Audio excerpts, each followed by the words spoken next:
Today in front of me Samsung Galaxy M31s, and I'll show you how to turn on or turn off slow charging mode on this device. So first you should go into the settings application and then scroll down to the battery and device care.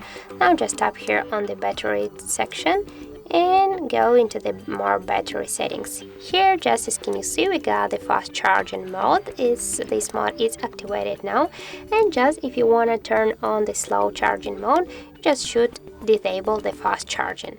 So that's really simple. And if you want to just turn off the slow charging mode, you should enable the fast charging. That's it. That's how it looks. Thank you guys for watching, and if you found this video helpful, don't forget to leave a like, comment and to subscribe our channel.